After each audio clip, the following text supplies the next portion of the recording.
How to use it? Please follow me. Open the battery cover. Put on the battery. Put on your headset.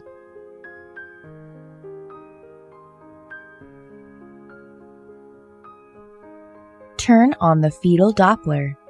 Put a little coupling gel to the faceplate of probe. Then, move the transducer slowly over the lower part of the abdomen to detect the fetal heartbeat. You can turn up or turn down the sound by operating the Power On button.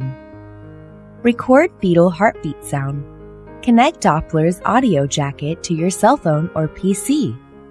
Turn on the recorder to record fetal heartbeat sound. Thank you for watching. For more details, please read the manual.